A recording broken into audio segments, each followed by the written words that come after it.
We really hope you like this video. Please comment, like, and subscribe to get more content like this.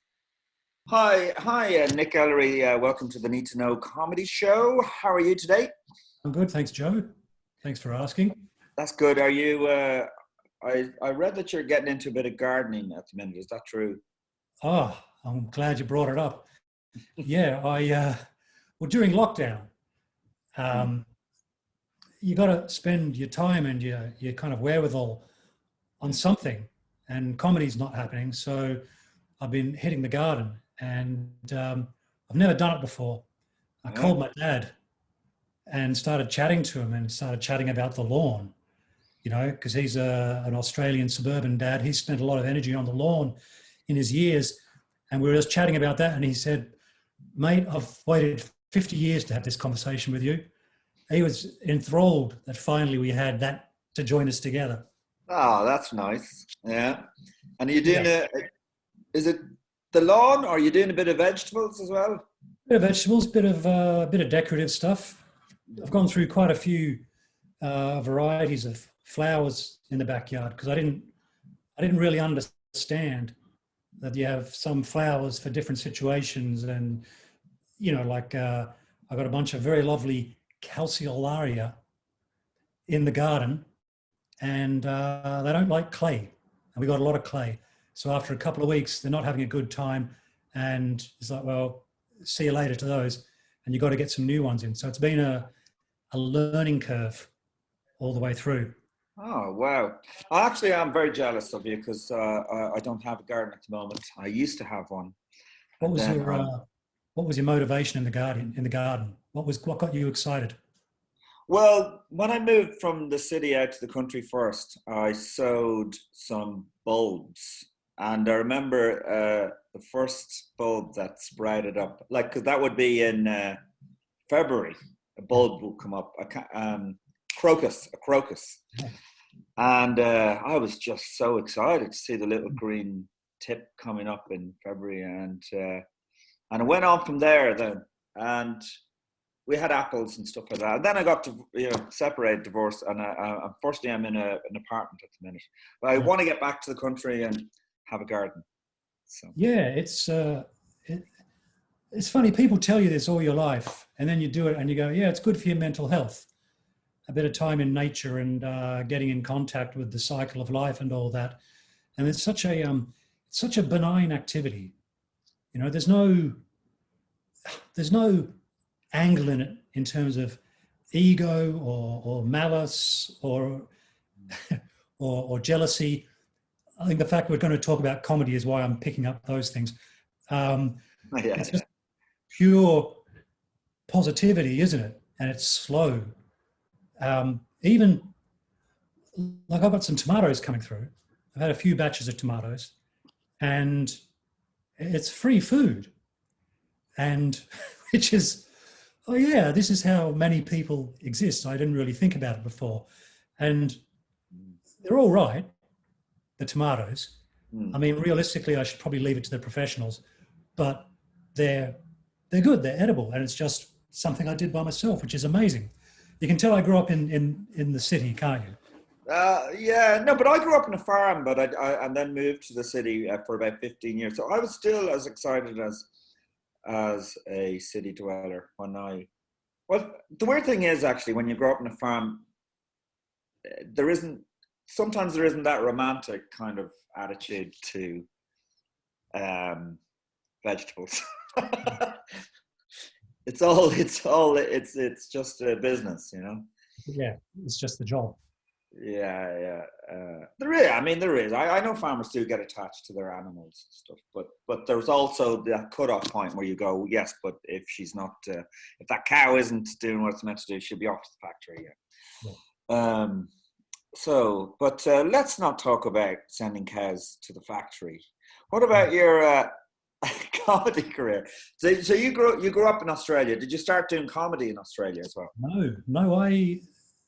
I started doing comedy here in London about it'll be coming up to 9 years ago.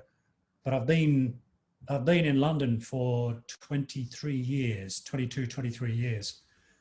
So yeah, it's interesting because I've gone back to Australia a couple of times and I've just done open mic nights, things like that.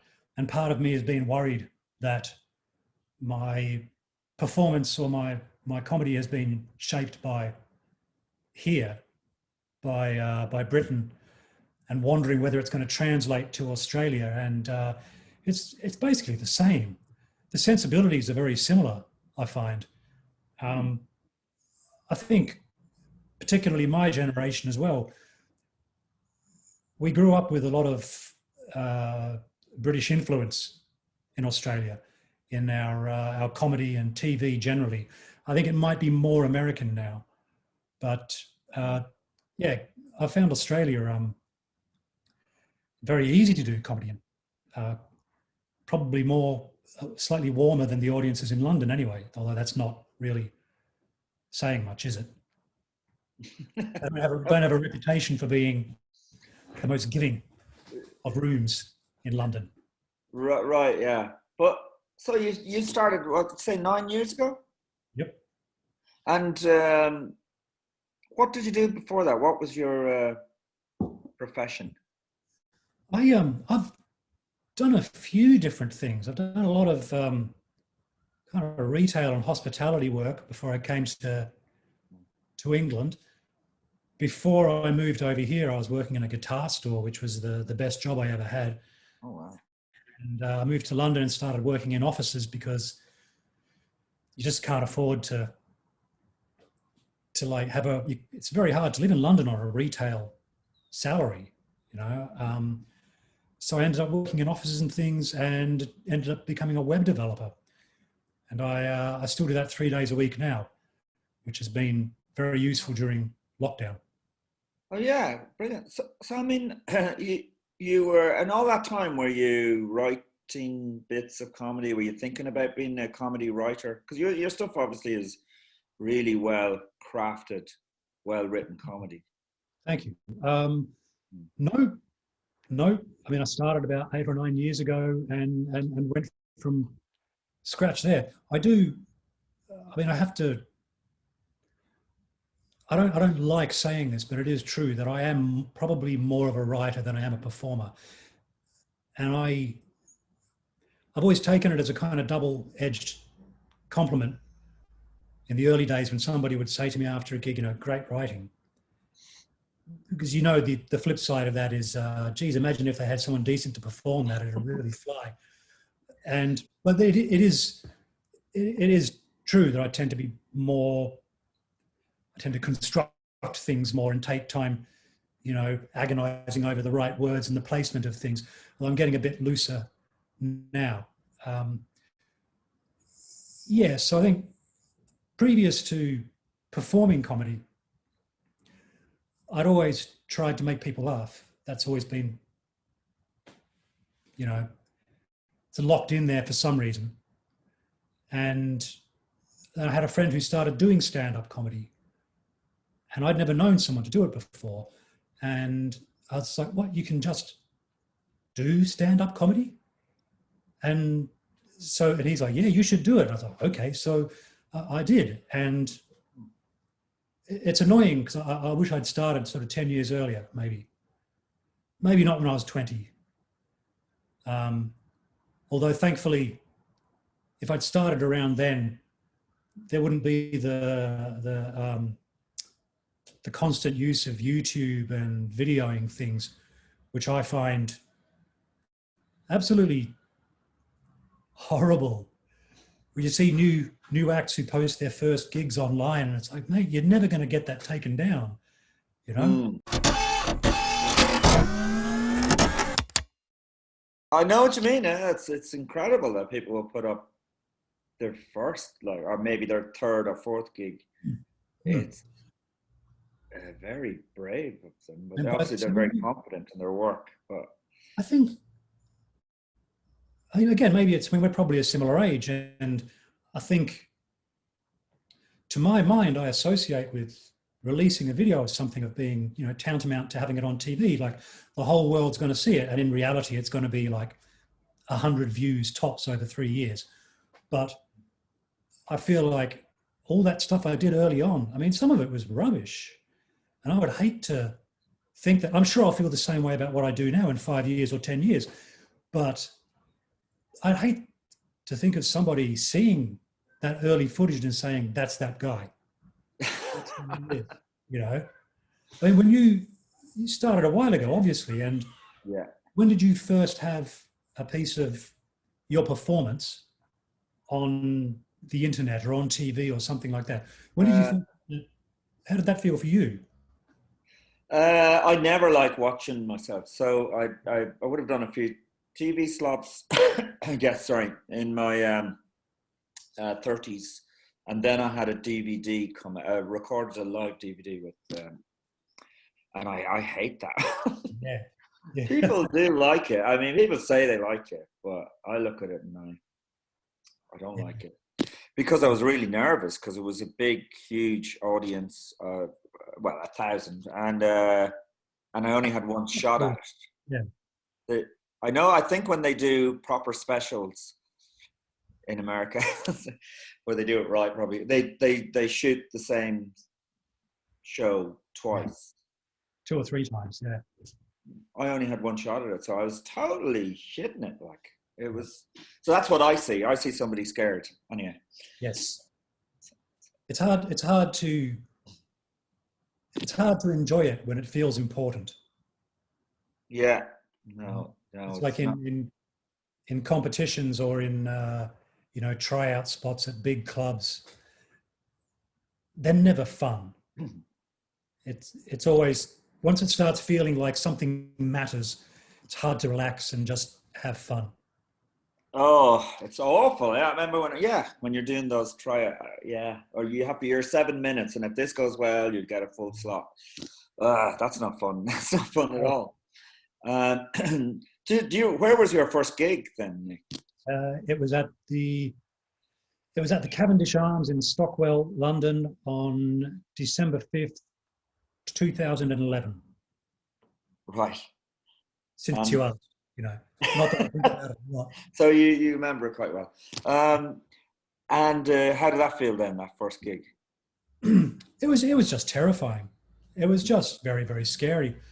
The first year, I don't think I ever enjoyed being on stage. I'd get through it and I'd enjoyed being on stage in past tense and having done it. But the actual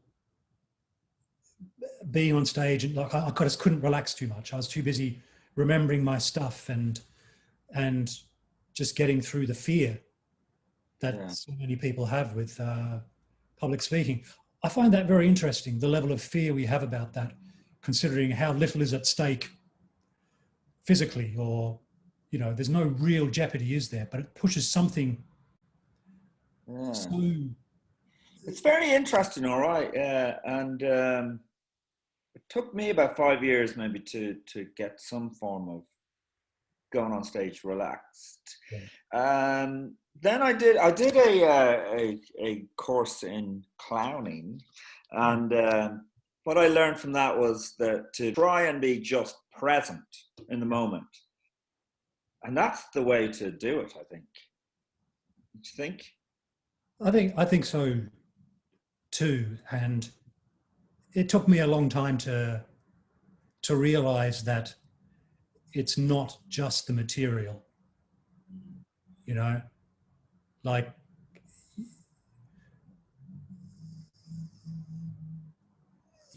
I mean, I'm still working on that. I'm still fairly wedded to the script, and I'm more comfortable now with just being in the moment and reacting to things. And it always gets such a good response compared to, a carefully crafted sequence of phrases or whatever. It took me, again, I feel like I'm still very much a work in progress, but... Really? Oh, God, Nick, I've seen your some of your acting. I've seen reviews. You're doing really well. Yeah, but you can't be... You're never as good as what you want to be. I mean, do you think do you rate yourself? No. No, that's not... straight off there. If you Yeah, do, my material wouldn't be as well. Probably what I would love to be as well crafted as you. That's where I feel I let myself down. I rely on my bubbly personality or whatever. I rely on whatever I do on stage. It's whatever it is that works. It's my facial expressions or something. You can't fake that. I mean, I think most people can put the effort and time into craft things or to write things, or they can get help, but it's being funny, like actually you being funny. That's not everyone has that. Not everyone gets that, you know. And I think part of it is time, and there are some people who are just sort of born to it as well, aren't they? Yes, some people are what they call funny bones, isn't it? They just are funny. You know, thinking of people that I know that are just like I don't know if you know these people, but like Phil Ellis or Helen Bauer, who you meet them and you just go, oh yeah, you should get on stage. Like just you should get on stage right now and you'll be fine. And then there are people who are more like me, who after you get to know me for a long time, eventually you might go like, you could do comedy. That wouldn't be the first thought. Well, you know, that's fine. That's absolutely fine. We're all different. Yeah. I am my own harshest critic, I know, which I think we all are. Yeah. And was it difficult for you coming to comedy so late? And presumably you're starting off, your contemporaries are much younger. Yes. Yeah. I mean, I don't know if it's difficult because I don't know what to compare it to. I think I've had a bit of problem with people either presuming that I'm going to be a kind of tired old circuit hack because I look like one. And I'm not saying people look like me as circuit hacks, but just that you can imagine me being, you know, a holdover from, and the fact they haven't heard of me. You could think like, he's just someone who's been knocking around since the late 80s, still with the same material or whatever. But also, I think sometimes people assume that I'm going to be better, or not that I'm bad, but they think, oh, this guy should have 30 years in the bag on the circuit. He should be all over it. And I'm not I don't know what bag I fall into. But there's a little bit of the age thing. I don't want to be one of these people who bangs on about why they're not doing better. And it's always some kind of secondary characteristic. They say, well, I'm this or I'm that. You know, it's so hard to be a white man in comedy at the moment, that sort of thing. But I think the age thing is a little bit against me in that, you know, I get it. I don't want to look at old people.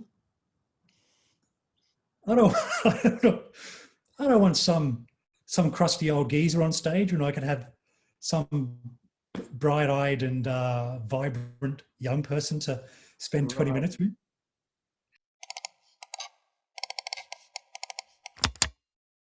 It's interesting now because I've been doing comedy for a while, but I would say that I got far more undeserved attention when I was starting out. I was like very rough around the edges, but so I'd have a bone to pick with that. I mean, if you're doing it for quite a while, then you presumably have got better at it, and yet you won't get the attention that you would as younger. I mean, when I was younger, I was just more energy than anything else. But I was getting lots of attention from agents and newspaper articles and all this kind of. Do you feel like that's? So when did you start? Well, I wasn't that young. I was about 30, yeah, but I looked a lot younger. Sure, but that's a good time to start, though, isn't it? Rather than straight out of your 20s. So you had a bit of life under the belt. Well, I guess I had something to talk about. Yeah. At the same time, like anyone starting out. Actually, do you know what? I was in a double act in my late 20s. It was more when I was in this double act, me and this other guy, and we were getting a lot of attention, and we were all right, like, but full of energy, kind of that young ones type energy, punky energy. But I certainly didn't know how to write stand-up then at all. I just hadn't a clue. It took me a while to get into stand-up because I was doing character stuff. So when I started doing stand-up, I was just like, if something got a laugh, that's all that mattered. Didn't matter that I really believed it.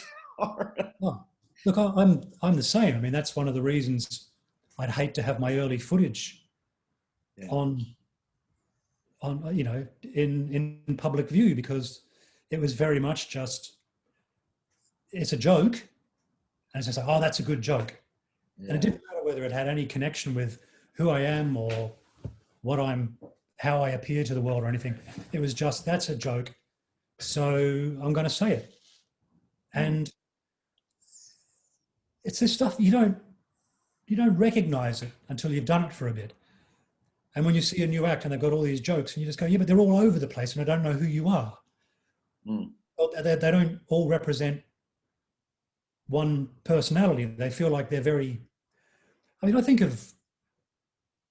got friends who saw me when I first started, and they say like, "Oh, you're still doing the dolphin joke?" And I'm like, "No, man, I don't care about dolphins. It was probably some of it was wordplay as well, and but you need something. You can't go up on stage unarmed, can you? You have to have something." Yeah, absolutely. Well, at least that's a better attitude to go. It's a better attitude to go, I want to get a laugh, than to go, I've got things to say. And if the audience aren't getting it, that's their fault, kind of thing, which I do see some young comedians having that attitude. Leave it to Bob Geldof. Yeah. That's my patronizing use of a public figure that you may know. As but none of the people that you're going to say it to will know who that is. Leave Bob Geldof.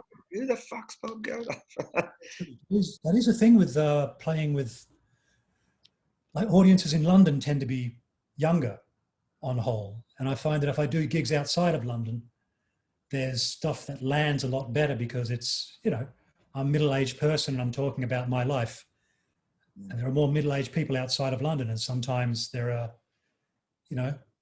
younger crowds who just. I try not to use references like Bob Geldof, because I know I'm going to get blank faces.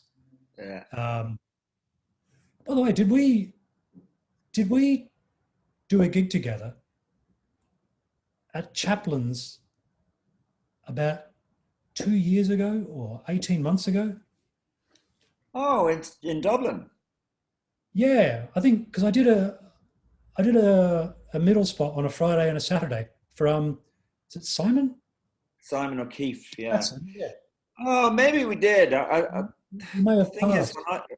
I might have been doubling up. That quite often, if I'm doing Chaplins, I'm doubling up. So I tend to maybe go on first and then go off to the other gig. Or so we may have done a gig together, but I'm kind of blanking on whether I saw you. Maybe I didn't see you though.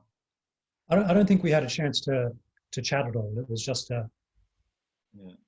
but then your name was familiar to me, and now that I'm talking to you, I'm like, oh yeah, I think I may have seen you briefly. Yeah, it's probably because I was doing, the Laughter Lounge. It's across the road. Yes, I didn't get a chance to do that. But. Oh, you should. Yeah, it's a nice gig. Nice gig. You've done a few Edinburgh shows, then, have you? You've done. Yeah, I've done 3 solo shows and 3 two-handers. So the first 3 years I went up, I did a split bill with other comics. So with Joshua Ross, Ben Clover, and then Alistair Beckett-King. And then his first solo show, 2016, which is called More Memories Than Future. I did another one in 2018 called It's Been Emotional. And last year I did Big Nick Energy. That was it. and like amazing reviews there from Chortle and stuff. So, do you feel? How do you feel about going into the future? Because I'm in my 50s, right? And I would like to keep. I love doing stand up. So I don't know, but sometimes I wonder, wow, is that something I want to be doing in my 60s or 70s? How do you feel about that? I feel kind of similar, but so lockdown has been interesting because I haven't stopped working on comedy since I started doing it. I'm sure you're the same, where it's always in the back of your mind. Even when you're on holiday, you try and find an open mic somewhere, and any spare moment you have, you feel like you should have your notebook and you should be doing some writing or something like that. And in lockdown, it's the first time I've been let off the hook, where it's just simply, oh, you're not doing that for a period of time.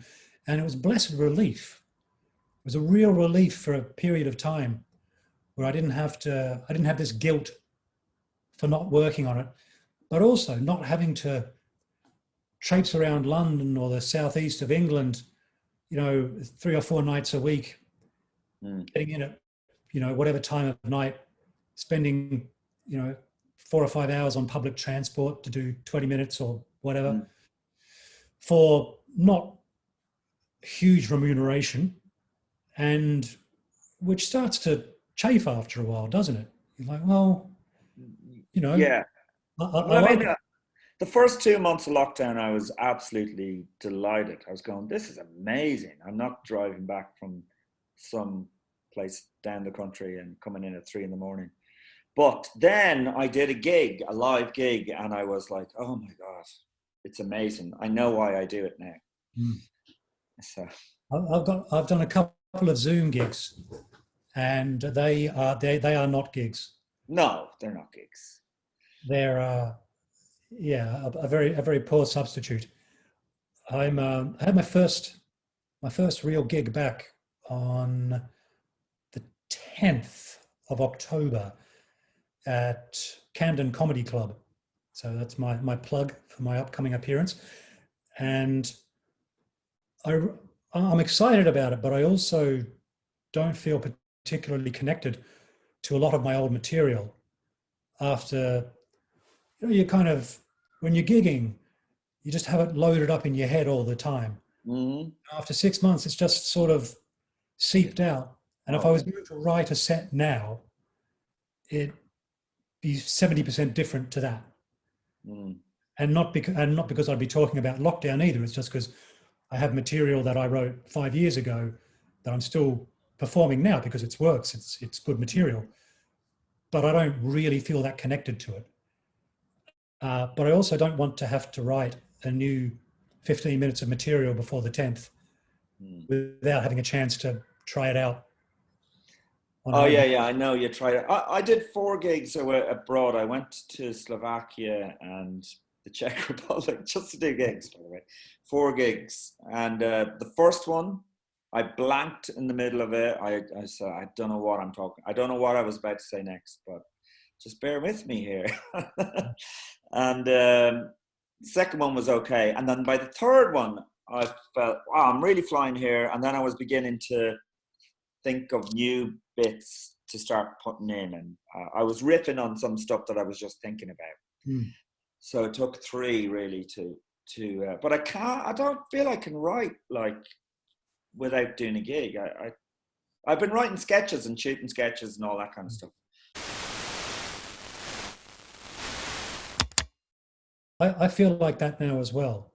So when I think about previously, my approach was sitting at the kitchen table for ages with a notebook and writing in it and working on phrases. And a lot of my early stuff did sound like, it was very wry, and it might depend on an absurdly constructed sentence or a turn of phrase for the punchline. And it would work sometimes and other times not, because it felt overly scripted. And now I'm much more excited by thinking of a an angle on something, how I feel about something, and going and talking about it at an open mic, because I'm not afraid of dying anymore at an open mic. You know, and I know that so if you're a performer and you've been doing it for a little while, you know that you going on stage with new material is not going to be a waste of time for the audience.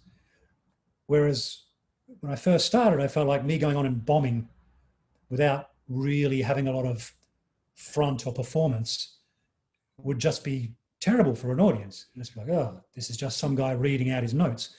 But I think now, if I had an open mic to go do tonight, I'd be thrilled, because I've got all these ideas that I just want to say out loud and sort of see what people think, see if it connects at all. Yeah. And that's, I'm actually, now that I'm talking about it, I'm actually sorry, someone's coming into the room. Sorry. That's my tripod in here. That's Sunil Patel, who's a very good housemate. I'll go. And comedian. Hello. Sorry. Sorry. Yeah. Well, we'll crack on a bit, but I mean, just to talk about what you just said, that bombing. There's nothing wrong. You know, an audience might even remember the person that bombed more than the other 5 acts that just did okay. So I think if you go to, again, it's these things that you don't. Like I said, when I first started, I was so focused on the material, and I'd sit there at open mic gigs and just go like, you know, oh, that's a good guy. Oh, good writing. That's a good joke. And now, if you have someone come on stage who just is funny and the material's not there, you still remember them. They're like, especially at a long open mic night, they just stand out like a beacon compared to the people who may be terrific writers but who don't really give anything of themselves on stage, you know? Yeah, well, that's another part of being in the moment. It's, if you are struggling, well, just own it, you know?